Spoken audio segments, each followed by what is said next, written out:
ಶುಭೋದಯ ಎಲ್ಲರಿಗೂ. ನನ್ನ ಹೆಸರು ಹಾಸಿನಿ. ನನ್ನ ಕಥೆಯ ಹೆಸರು ರಾಮಕೃಷ್ಣನ ಬೆಕ್ಕು. ಒಂದು ಊರಲ್ಲಿ ಒಂದು ಅರಸ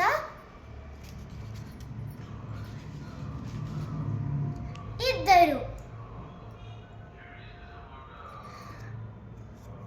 ಅರಸ 10 ಜನರು ಕರೆದಿ ಸಣ್ಣ ಬೆಕ್ಕಿನ ಮರಿ ಮತ್ತು ಹಸುವನ್ನು ಕೊಟ್ಟರು. ರಾಮಕೃಷ್ಣನು ಬಂದು ಅರಸನ ಕೇಳ್ತಾನೆ, ಅರಸ, ನನಗೂ ಒಂದು ಬೆಕ್ಕಿನ ಮರಿ ಕೊಡು ಅಂತ. ಅರಸ ಬೆಕ್ಕಿನ ಮರಿ ಮತ್ತು ಹಸುವನ್ನು ಕೊಟ್ಟರು. 3 ತಿಂಗಳ ನಂತರ ಎಲ್ಲರೂ ತನ್ನ ಬೆಕ್ಕಿನ ಮರಿ ತಂದರು. ಅರಸ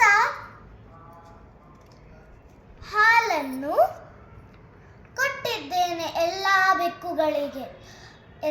ಬೆಕ್ಕುಗಳನ್ನು ಪಟಪಟ ಪಟಪಟ ಅಂತ ಕುಡಿಬಿಟ್ಟು.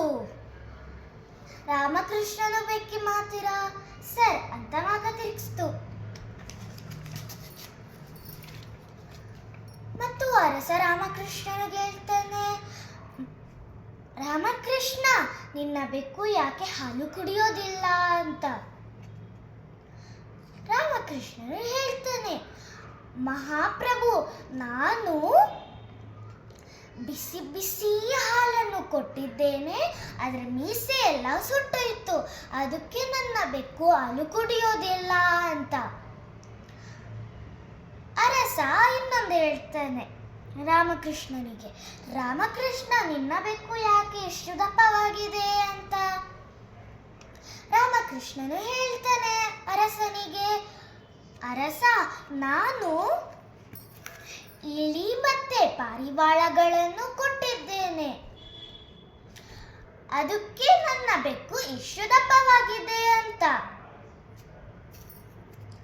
ಮತ್ತೆ ಅರಸ ರಾಮಕೃಷ್ಣನಿಗೆ ಹೇಳ್ತಾನೆ, ರಾಮಕೃಷ್ಣ, ಈ ಬೆಕ್ಕು ನನಗೆ ಇರಲಿ ಅಂತ. ರಾಮಕೃಷ್ಣನು ಕೇಳ್ತಾನೆ, ಅರಸ, ಈ ಹಸುವನ್ನ ಏನು ಮಾಡಬೇಕು ಅಂತ. ಅರಸ ಹೇಳ್ತಾನೆ, ಇದೇ ನಿನ್ನ ಬಹುಮಾನ ಅಂತ. ಅರಸ ನೆಕ್ಕಿ ನೆಕ್ಕಿ ಹೊರಟರು. ಧನ್ಯವಾದಗಳು.